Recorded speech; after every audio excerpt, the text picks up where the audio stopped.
ਸਤਿ ਸ਼੍ਰੀ ਅਕਾਲ। ਨਿਊਜ਼ 18 ਪੰਜਾਬ ਦੇਖ ਰਹੇ ਸਾਰੇ ਦਰਸ਼ਕਾਂ ਦਾ ਸਵਾਗਤ ਹੈ। ਮੈਂ ਹਾਂ ਵਿਜੇ ਬਰਾੜ। ਪਹਿਲਾਂ ਕਿਸਾਨਾਂ ਨਾਲ ਜੁੜੀ ਇੱਕ ਵੱਡੀ ਖਬਰ। 29 ਤਰੀਕ ਨੂੰ ਕਿਸਾਨਾਂ ਤੇ ਸਰਕਾਰ ਦੇ ਵਿਚਾਲੇ ਮੀਟਿੰਗ ਹੋਏਗੀ। ਕਿਸਾਨਾਂ ਨੇ ਸਰਕਾਰ ਨੂੰ ਮੀਟਿੰਗ ਲਈ ਸਮਾਂ ਤੇ ਤਾਰੀਖ ਦੇ ਦਿੱਤੀ ਹੈ।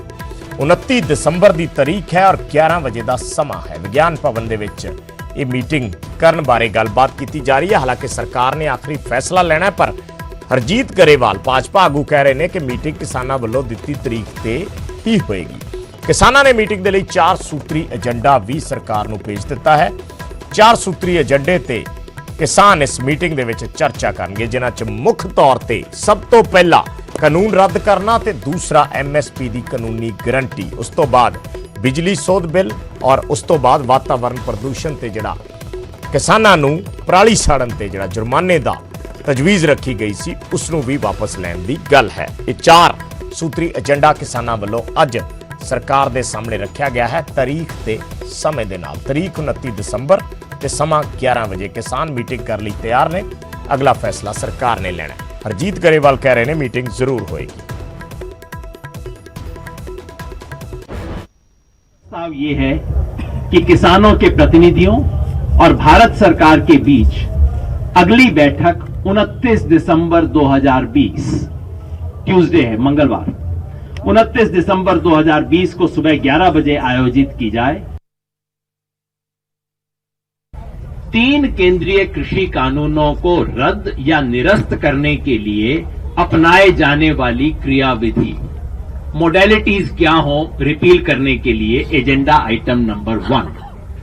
आइटम नंबर 2, सभी किसानों और कृषि वस्तुओं के लिए राष्ट्रीय किसान आयोग जिसे हम स्वामीनाथन कमीशन भी कहते हैं, द्वारा सुझाए लाभदायक MSP पर खरीद की कानूनी गारंटी देने की प्रक्रिया और प्रावधान। 3, राष्ट्रीय राजधानी क्षेत्र और आसपास के क्षेत्रों में वायु गुणवत्ता प्रबंधन के लिए आयोग अध्यादेश 2020, सरकार का नाम है जी, लंबा माफ करना। इसमें ऐसे संशोधन जो अध्यादेश के दंड प्रावधानों से किसानों को बाहर करने के लिए जरूरी हैं। ये पराली वाला जो मामला है उसमें किसानों पे पेनल्टी का जो प्रोविजन है उसको इससे कैसे बाहर किया जाए, ये आइटम नंबर 3। और चौथा आइटम है किसानों के हितों की रक्षा के लिए विद्युत संशोधन विधेयक 2020 के मसवदे में जरूरी बदलाव। इलेक्ट्रिसिटी बिल जो है उसका क्योंकि ड्राफ्ट है, उसमें किसानों के इंटरेस्ट को कैसे प्रोटेक्ट किया जाए, उसमें क्या मॉडिफिकेशन हो, ये 4 हम एजेंडा चाहते हैं और इसी सीक्वेंस में चाहते हैं। यानी कि आइटम नंबर 1 रिपील करने की मॉडेलिटीज डिस्कस कर। 29 ਤਰੀਕ ਨੂੰ ਗੱਲ ਨਾ ਬਣਨ ਤੇ ਕਿਸਾਨਾਂ ਨੇ ਅਗਲੇ ਪ੍ਰੋਗਰਾਮ ਵੀ ਐਲਾਨ ਦਿੱਤੇ ਨੇ ਕਿ ਜੇ 29 ਤਰੀਕ ਦੀ ਮੀਟਿੰਗ ਦੇ ਵਿੱਚ ਕੋਈ ਗੱਲਬਾਤ ਨਹੀਂ ਬਣਦੀ ਤਾਂ 30 ਤੋਂ ਕਿਸਾਨਾਂ ਦੇ ਕੀ ਪ੍ਰੋਗਰਾਮ ਹੋਣਗੇ। 30 ਦਸੰਬਰ ਨੂੰ ਦਿੱਲੀ ਦੇ ਬਾਰਡਰਾਂ ਤੇ ਇੱਕ ਟਰੈਕਟਰ ਮਾਰਚ ਕੱਢਿਆ ਜਾਏਗਾ। ਇਸ ਦੇ ਨਾਲ ਨਵੇਂ ਸਾਲ ਤੇ 1 ਜਨਵਰੀ ਨੂੰ 1 ਜਨਵਰੀ ਨੂੰ ਨਵੇਂ ਸਾਲ ਤੇ ਕਿਸਾਨਾਂ ਵੱਲੋਂ ਦਿੱਲੀ ਤੇ ਹੋਰ ਆਸ-ਪਾਸ ਦੇ ਹਰਿਆਣਾ ਦੇ ਜਿਹੜੇ ਲੋਕ ਨੇ ਬਾਰਡਰ ਦੇ ਨਾਲ ਰਹਿੰਦੇ ਨੇ ਲੱਗਦੇ ਨੇ ਉਹਨਾਂ ਨੂੰ ਖਾਸ ਤੌਰ ਤੇ ਖਾਣੇ ਦਾ ਸੱਦਾ ਦਿੱਤਾ ਗਿਆ ਹੈ। ਉਹਨਾਂ ਕਿਹਾ ਹੈ ਕਿ ਨਵਾਂ ਸਾਲ ਉਹ ਇਹਨਾਂ ਲੋਕਾਂ ਦੇ ਨਾਲ ਮਨਾਉਣਗੇ ਜਿਹੜੇ ਲੋਕ ਉਹਨਾਂ ਦੀ ਮਦਦ ਕਰ ਰਹੇ ਨੇ, ਉਹਨਾਂ ਨੂੰ ਸਹਿਯੋਗ ਕਰ ਰਹੇ ਨੇ ਇਸ ਅੰਦੋਲਨ ਦੇ ਵਿੱਚ। ਸੋ ਦਿੱਲੀ ਹਰਿਆਣਾ ਦੇ ਆਸ-ਪਾਸ ਦੇ ਲੋਕਾਂ ਨੂੰ ਦਾਵਤ ਦਿੱਤੀ ਗਈ ਹੈ ਔਰ ਇਸ ਦੇ ਨਾਲ ਹਰਿਆਣਾ ਦੇ ਵਿੱਚ ਜਿਹੜੇ ਟੋਲ ਪਲਾਜ਼ਾ ਸੀ 3 ਦਿਨ ਤੱਕ ਖੋਲ੍ਹਣ ਦਾ ਫੈਸਲਾ ਲਿਆ ਸੀ, ਉਹਨਾਂ ਨੂੰ ਵੀ ਅੱਗੇ ਵਧਾ ਦਿੱਤਾ ਗਿਆ ਹੈ। ਯਾਨੀ ਅਣਮਿੱਥੇ ਸਮੇਂ ਲਈ ਹਰਿਆਣਾ ਦੇ ਟੋਲ ਵੀ खुले रहणगे। पंजाब दे विच पहला ही टोल फ्री किए हुए। 29 को फिर हमने चिट्ठी लिख दिया है सरकार से मिलने के लिए। 30 तारीख को हमारे किसान ट्रैक्टर लेके मार्च करेंगे। ये जो हाईवे है KMP, इसमें सिंगू से लेकर आगे टिकरी से जाके शाहजहां तक जाना, ये एक मार्च ट्रैक्टर मार्च निकलेगा। हमने दिया था 25, 26, 27 को हरियाणा के ये जो टोल प्लाजा है, पंजाब में ऑलरेडी टोल प्लाजा खुले हुए हैं, अभी साथ में जोड़ दिया है कि पंजाब और हरियाणा दोनों के टोल प्लाजे अभी परमानेंटली खुले रहेंगे। न्यू ईयर ईव 31 दिसंबर का नया साल आने वाला है। 1 जनवरी को हमने कॉल दिया है दिल्ली के लोगों को, हरियाणा के इर्द गिर्द के लोगों को कि आओ नया साल हमारे साथ इस बॉर्डर्स के ऊपर जो भी हमारा यहाँ लंगर चल रहे हैं, खाने हैं, चाय है, जो भी नाश्ता बना हुआ है, जो भी खाना बना हुआ है, हमारे साथ ये आइए और फर्स्ट ईयर न्यू ईयर को हमारे साथ यहाँ एंजॉय कीजिए 1 जनवरी को। ਤੇ ਉਧਰ ਬੀਜੇਪੀ ਆਗੂ ਹਰਜੀਤ ਗਰੇਵਾਲ ਦਾ ਵੀ ਬਿਆਨ ਆਇਆ ਹੈ। ਉਹਨਾਂ ਉਮੀਦ ਜਤਾਈ ਹੈ ਕਿ 29 ਦੀ ਮੀਟਿੰਗ 'ਚ ਮਸਲਾ ਹੱਲ ਹੋ ਜਾਏਗਾ। ਗਰੇਵਾਲ ਨੇ ਕਿਹਾ ਕਿ ਇਹ ਮਸਲਾ ਪਹਿਲਾਂ ਹੀ ਹੱਲ ਹੋ ਜਾਂਦਾ, ਪਰ ਕੁਝ ਕਿਸਾਨ ਆਗੂ ਮਸਲਾ ਹੱਲ ਨਹੀਂ ਹੋਣ ਦੇ ਰਹੇ। ਨਾਲ ਹੀ ਗਰੇਵਾਲ ਨੇ ਇਹ ਵੀ ਕਿਹਾ ਕਿ ਕਾਨੂੰਨ ਵਾਪਸ ਨਹੀਂ ਹੋਣਗੇ। ਇਸ ਮੀਟਿੰਗ 'ਚ ਨਵਾਂ ਕੀ ਹੈ ਕਿ ਕਿਸਾਨਾਂ ਨੇ ਸਹਿਮਤੀ ਦਿੱਤੀ ਹੈ ਕਿ ਜਿਸ ਨੂੰ ਤੋਂ ਅੱਗੇ ਵਧਾਂਗੇ, ਚਰਚਾ ਹੋਏਗੀ ਤੇ ਮੈਂ ਸਮਝਦਾ ਕਿ ਚਰਚਾ ਹੋਣੀ ਚਾਹੀਦੀ ਹੈ ਔਰ ਚਰਚਾ 'ਚੋਂ ਹੀ ਹੱਲ ਨਿਕਲਣਾ, ਕੋਈ ਡੈਡਲੌਕ ਕਰਕੇ ਤਾਂ ਹੱਲ ਨਹੀਂ ਨਿਕਲਣਾ। ਮੈਂ ਫਿਰ ਦੁਬਾਰਾ ਬਾਰ-ਬਾਰ ਇਹੀ ਅਪੀਲ ਕਰਦਾ ਕਿ ਜੋਗਿੰਦਰ ਯਾਦਵ ਤੇ ਉਹ ਕਮਿਊਨਿਸਟਾਂ ਤੋਂ ਇਸ ਅੰਦੋਲਨ ਨੂੰ ਬਚਾਉਣ। ਉਹਨਾਂ ਨੇ ਇਹ ਖਤਮ ਨਹੀਂ, ਉਹ ਕਿਸਾਨ ਹਿੱਤ 'ਚ ਕੰਮ ਨਹੀਂ ਕਰ ਰਹੇ, ਉਹ ਆਪਣੀ ਪਾਰਟੀ ਦੇ ਹਿੱਤ 'ਚ ਕੰਮ ਕਰ ਰਹੇ ਆ, ਆਪਣਾ ਏਜੰਡਾ ਸੈਟਲ ਕਰ ਰਹੇ ਆ। ਇਹ ਮੇਰੀ ਪੰਜਾਬ ਦੇ ਕਿਸਾਨ ਲੀਡਰਾਂ ਨੂੰ ਪ੍ਰਾਰਥਨਾ ਕਿ ਨੁਕਸਾਨ ਨਾ ਕਰਵਾਉਣ। ਉਹ ਜਿਹੜਾ ਗੁਰਨਾਮ ਸਿੰਘ ਚੜੂਨੀ ਆ, ਉਹ ਭੁਪਿੰਦਰ ਸਿੰਘ ਹੁੱਡਾ ਦਾ ਬੰਦਾ ਪੱਕਾ, ਇਲੈਕਸ਼ਨਾਂ ਵੀ ਲੜ ਚੁੱਕਿਆ। ਇਹ ਲੋਕ ਤਬਾਹ ਕਰ ਰਹੇ ਆ, ਇਹ ਨਹੀਂ ਤਾਂ ਕਿਸਾਨ ਅੰਦੋਲਨ ਤਾਂ ਸਫਲ ਹੋ ਗਿਆ। ਸਰਕਾਰ ਦਾ ਇਹ ਫੈਸਲਾ ਕਿ ਕਾਨੂੰਨ ਜਿਹੜੇ ਆ ਉਹ ਖਤਮ ਨਹੀਂ ਹੋਣੇ, ਮੈਂ ਸਰਕਾਰ ਦਾ ਫੈਸਲਾ ਦੱਸ ਰਿਹਾ। ਉਹਨਾਂ ਨੇ ਉਹ ਕਰਤੀਆਂ, ਅਮੈਂਡਮੈਂਟਸ ਕਰਤੀਆਂ, ਜਿਹੜੇ ਉਹਨਾਂ ਨੇ ਖਦਸ਼ੇ ਜ਼ਾਹਿਰ ਕੀਤੇ ਉਹ ਸਭ ਕਰਤੇ। ਪਹਿਲਾਂ ਉਹਨਾਂ ਨੇ 5 ਚੀਜ਼ਾਂ ਦਾ ਕਿਹਾ ਸੀ, ਲਿਖ ਕੇ ਦਿੱਤਾ ਸੀ, ਉਹ ਸਾਰੇ ਹੱਲ ਕਰਤੇ। ਹੋਰ ਕਹਿੰਦੇ ਆ ਕੋਈ ਚੀਜ਼, ਗ੍ਰਹਿ ਮੰਤਰੀ ਜੀ ਨੇ ਵੀ ਕਿਹਾ ਕਿ ਤੁਸੀਂ ਜੋ ਚਾਹੁੰਦੇ ਹੋ, ਜੈਸਾ ਕਾਨੂੰਨ ਬਣਾਉਣਾ ਚਾਹੁੰਦੇ ਹੋ, ਹੁਣ ਬਣਾ ਲਓ। ਤੇ ਉਧਰ ਕਾਂਗਰਸ ਸਾਂਸਦ ਜਸਬੀਰ ਸਿੰਘ ਡਿੱਪਾ ਨੇ ਕਿਹਾ ਕਿ ਕਿਸਾਨੀ ਮਸਲੇ ਦਾ ਪ੍ਰਧਾਨ ਮੰਤਰੀ ਹੀ ਹੱਲ ਕੱਢ ਸਕਦੇ ਨੇ, ਇਸ ਲਈ ਪ੍ਰਧਾਨ ਮੰਤਰੀ ਨੂੰ ਖੁਦ ਕਿਸਾਨਾਂ ਨਾਲ ਗੱਲ ਕਰਨੀ ਚਾਹੀਦੀ ਹੈ। हूं कि एक प्रधानमंत्री जी हैं जिनकी बात लोग सुनेंगे, और अगर वो आज भी इसको अपने नज़रिए से आप इसको इस सारे मूवमेंट को देखें, आप किसान से बात करें, तो मैं समझूंगा कि ये मसला हल हो जाएगा।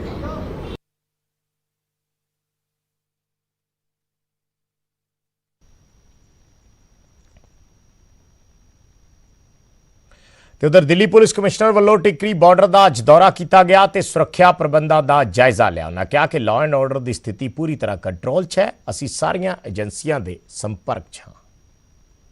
देख ही रहे हैं कि यहाँ पे अभी लॉ एंड ऑर्डर सिचुएशन बिल्कुल नॉर्मल है, और किसी प्रकार की ऐसी इस स्टेज पे ऐसी कोई अंदेशा नहीं है कि कुछ होगा। लेकिन हम लोग केयरफुल हैं, ये मानते हैं कि काफ़ी किसान यहाँ पे आए हैं और यहाँ पे बैठे हैं, लेकिन फिर भी लॉ एंड ऑर्डर का पूरा इंतज़ाम है। और ਤੇ ਉਧਰ ਸਿਰਸਾ 'ਚ ਹਰਿਆਣਾ ਦੇ ਖੇਤੀਬਾੜੀ ਮੰਤਰੀ ਜੇਪੀ ਦਲਾਲ ਨੂੰ ਕਿਸਾਨਾਂ ਦੇ ਵਿਰੋਧ ਦਾ ਸਾਹਮਣਾ ਕਰਨਾ ਪੈ ਗਿਆ। ਕਿਸਾਨਾਂ ਨੇ ਕਾਲੇ ਝੰਡੇ ਦਿਖਾਏ, ਆਪਣਾ ਰੋਸ ਜ਼ਾਹਿਰ ਕੀਤਾ, ਜਿਸ ਤੇ ਜੇਪੀ ਦਲਾਲ ਨੇ ਕਿਹਾ ਕਿ ਵਿਰੋਧ ਕਰਨਾ ਅੱਜਕੱਲ ਫੈਸ਼ਨ ਬਣ ਗਿਆ।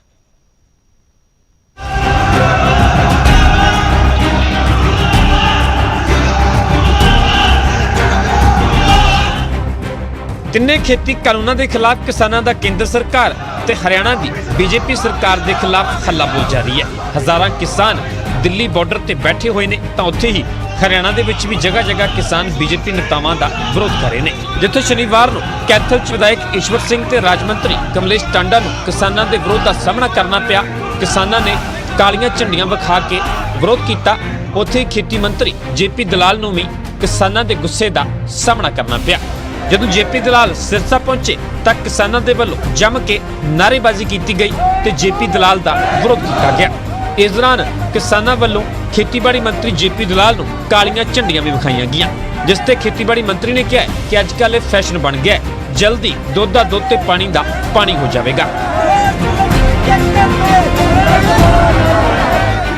आजकल ये एक फैशन बन चुका है कि भाई 10 आदमी इकट्ठे करो, 20 आदमी इकट्ठे करो,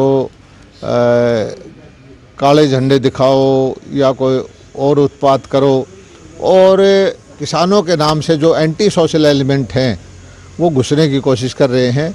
किसान ऐसा कोई गलत काम नहीं करता जिससे जनता को दिक्कत हो, प्रशासन को दिक्कत हो। ये जो है कुर्सी के भूखे लोग हैं वो ये काम कर रहे हैं, और ये सब पहचाने जाएंगे। और ये इनको जनता अलग थलग कर। ਕਿਸਾਨ ਤਿੰਨੇ ਖੇਤੀ ਕਾਨੂੰਨ ਵਾਪਸ ਲੈਣ ਦੀ ਮੰਗ ਤੇ ਅੜੇ ਹੋਏ ਨੇ ਤੇ ਰਣਨੀਤੀ ਦੇ ਤਹਿਤ ਹੁਣ ਬੀਜੇਪੀ ਦੇ ਨੇਤਾਵਾਂ ਦਾ ਵਿਰੋਧ ਕਰਕੇ ਦਬਾਅ ਬਣਾ ਰਹੇ ਨੇ।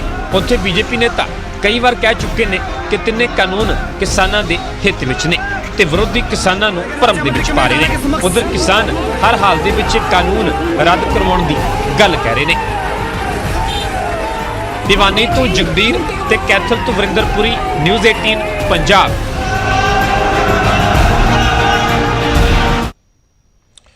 ਤੇ ਉਧਰ ਹਰਿਆਣਾ ਦੇ ਟੋਲ ਤੇ ਕਿਸਾਨਾਂ ਦੇ ਧਰਨੇ ਜਾਰੀ ਨੇ। ਕੱਲ ਤੋਂ ਟੋਲ ਪਲਾਜ਼ਿਆਂ ਤੇ ਕਿਸਾਨ ਡਟੇ ਹੋਏ ਨੇ। ਬਿਨਾਂ ਟੋਲ ਦਿੱਤੇ ਵਾਹਨਾਂ ਨੂੰ ਲੰਘਾਇਆ ਜਾ ਰਿਹਾ ਹੈ। ਕਿਸਾਨਾਂ ਨੇ 3 ਦਿਨਾਂ ਲਈ ਦਰਅਸਲ ਟੋਲ ਫ੍ਰੀ ਕਰਨ ਦੀ ਕਾਲ ਦਿੱਤੀ ਸੀ, ਪਰ ਹੁਣ ਇਸ ਕਾਲ ਨੂੰ ਅੱਗੇ ਵਧਾ ਦਿੱਤਾ ਗਿਆ। ਅਣਮਿੱਥੇ ਸਮੇਂ ਲਈ ਹਰਿਆਣਾ ਦੇ ਟੋਲ ਪਲਾਜ਼ਿਆਂ ਨੂੰ ਵੀ ਫ੍ਰੀ ਕਰਨ ਦਾ ਐਲਾਨ ਅੱਜ ਕਿਸਾਨਾਂ ਵੱਲੋਂ ਕਰ ਦਿੱਤਾ ਗਿਆ।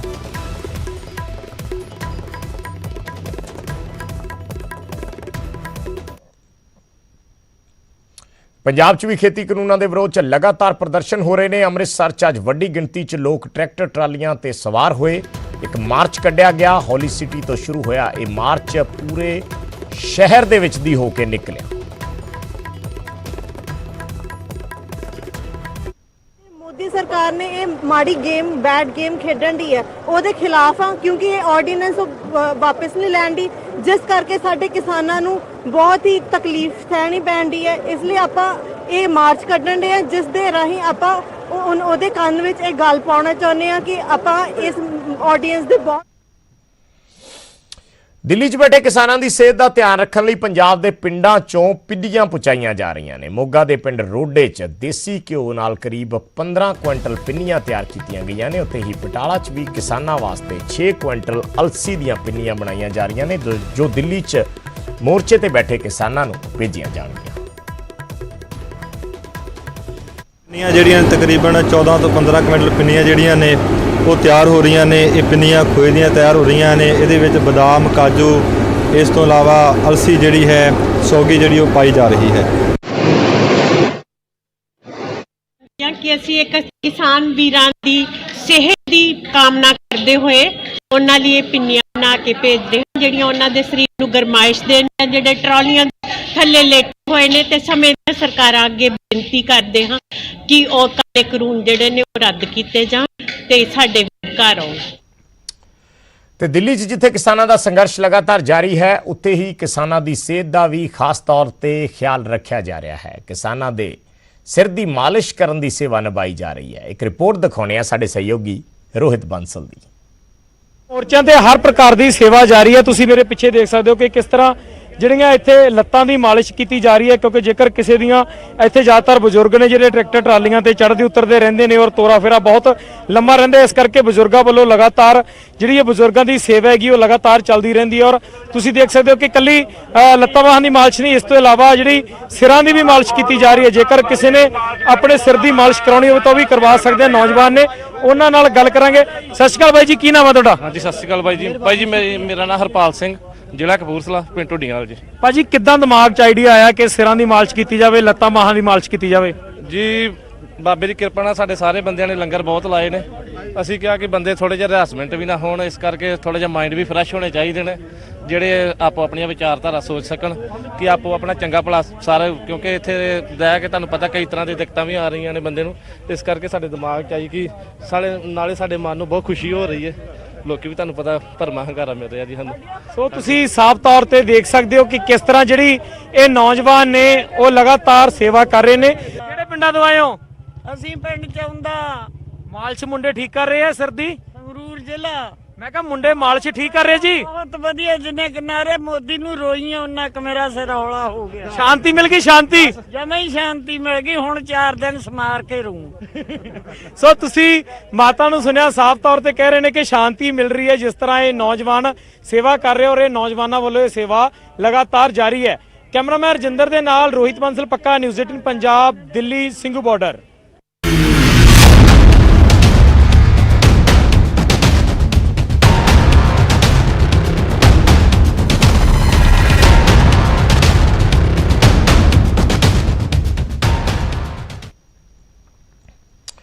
ਤੇ ਹੁਣ ਗੱਲ ਕਰਦੇ ਹਾਂ ਫਤਿਹਗੜ੍ਹ ਸਾਹਿਬ 'ਚ ਸ਼ੁਰੂ ਹੋਏ ਸ਼ਹੀਦੀ ਜੋੜ ਮੇਲ ਦੀ।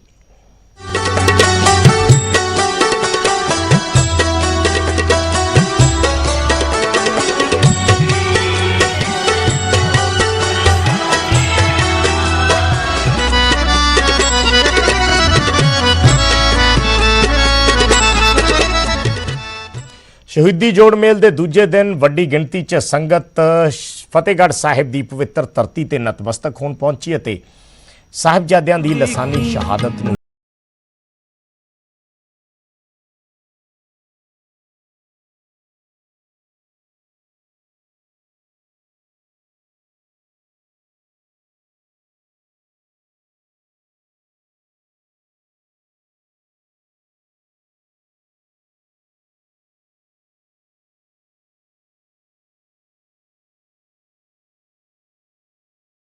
ਸ਼ਹੀਦੀ ਜੋੜ ਮੇਲ ਦੌਰਾਨ ਗੁਰਦੁਆਰਾ ਜੋਤੀ ਸਰੂਪ ਦੇ ਬਿਲਕੁਲ ਸਾਹਮਣੇ ਸਿੱਖ ਮਿਸ਼ਨਰੀ ਕਾਲਜ ਲੁਧਿਆਣਾ ਦੇ ਵੱਲੋਂ ਸਿੱਖ ਅਜਾਇਬ ਘਰ ਬਣਾਇਆ ਗਿਆ। ਪ੍ਰਦਰਸ਼ਨੀ ਲਾਈ ਗਈ ਹੈ ਸਿੱਖੀ ਦੇ ਉੱਤੇ, ਰਹਿਤ ਮਰਿਆਦਾ ਦੇ ਉੱਤੇ ਤੇ ਨਾਲ ਹੀ ਕਈ ਸਾਰੇ ਮੈਸੇਜ ਵੀ ਉਹਨਾਂ ਦੇ ਵੱਲੋਂ ਦਿੱਤੇ ਗਏ ਨੇ। ਨਸ਼ਿਆਂ ਤੋਂ ਦੂਰ ਰਹਿਣ ਦੀ ਗੱਲ ਕੀਤੀ ਗਈ ਹੈ ਤੇ ਹੋਰ ਵੀ ਬਹੁਤ ਸਾਰੀਆਂ ਗੱਲਾਂ ਨੇ, ਜਾਣਾਂਗੇ। ਪ੍ਰਦਰਸ਼ਨੀ ਲਾਈ ਗਈ ਹੈ ਜੀ, ਤੇ ਪ੍ਰਦਰਸ਼ਨੀ ਦੇ ਬਾਰੇ ਥੋੜਾ ਦੱਸੋ।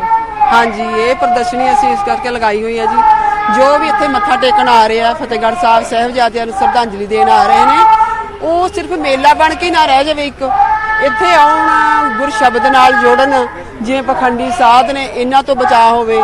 ਜਿਵੇਂ ਬਹੁਤ ਲੋਕੀ ਪਖੰਡੀ ਸਾਧਿਆਂ ਨੂੰ ਮੱਥਾ ਟੇਕਦੇ ਆ ਵੀ ਇਹਨਾਂ ਤੋਂ ਬਚਾਅ ਕਰੋ, ਗੁਰੂ ਸ਼ਬਦ ਨਾਲ ਜੋੜੋ, ਨਸ਼ਿਆਂ ਦਾ ਤਿਆਗ ਕਰੋ, ਆਪਣੇ ਬੱਚਿਆਂ ਨੂੰ ਸਾਹਿਬਜ਼ਾਦਿਆਂ ਦੇ ਪਾਏ ਹੋਏ ਪੂਰਨਿਆਂ ਤੇ ਚੱਲਣ ਲਈ ਸਿੱਖਿਆਵਾਂ ਦੱਸਦੇ ਹਨ। ਗੁਰਬਾਣੀ ਵਾਸਤੇ, ਸ਼ਬਦ ਅਰਥਾਂ ਵਾਸਤੇ ਕਿਤਾਬਾਂ, ਰਸਾਲੇ ਲਗਵਾ ਰਹੇ ਆ, ਜਿਵੇਂ ਮਹੀਨਾ ਬਾਅਦ ਘਰ ਪਹੁੰਚਦਾ ਕਰਦੇ ਆ, ਜਿਵੇਂ ਹਰ ਡਾਕ ਰਾਹੀਂ। 300 ਸਾਲਾਂ ਤੋਂ ਜ਼ਿਆਦਾ ਹੋ ਚੁੱਕੇ ਨੇ ਸ਼ਹਾਦਤ ਨੂੰ ਸਾਹਿਬਜ਼ਾਦਿਆਂ ਦੀ। ਅੱਜ ਦੇ ਸਮੇਂ 'ਚ ਕੀ ਲੱਗਦਾ ਵੀ ਅੱਜ ਦੇ ਸਮੇਂ ਦੇ ਵਿੱਚ ਕੀ ਫਰਕ ਆਇਆ ਹੈਗਾ, ਜਾਂ ਤੁਹਾਨੂੰ ਲੱਗਦਾ ਵੀ ਉਸ ਪਾਸੇ ਵੱਲ ਨੂੰ ਜਾ ਰਹੇ ਆ ਅਸੀਂ ਜਿੰਨੀ ਦ੍ਰਿੜਤਾ ਸਾਹਿਬਜ਼ਾਦਿਆਂ ਨੇ ਦਿਖਾਈ ਸੀ? ਨਹੀਂ, ਉਹ ਤਾਂ ਹੈ ਜੀ, ਉਹਨਾਂ ਵਾਲੇ ਪੂਰਨਿਆਂ ਤੇ ਚੱਲਦਾ ਰਹੇ ਨੇ। ਮਾਂ ਪਿਓ ਬੱਚਿਆਂ ਨੂੰ ਸਿੱਖਿਆਵਾਂ ਸਹੀ ਦੇਣਗੇ ਤਾਂ ਸਾਰੀ ਜਨਰੇਸ਼ਨ ਜਾ ਰਹੂਗੀ ਉਸ ਪਾਸੇ। ਬਹੁਤ ਅੱਗੇ ਨਾਲੋਂ ਜ਼ਿਆਦਾ ਬਹੁਤ ਪ੍ਰਭਾਵ ਪੈ ਰਿਹਾ।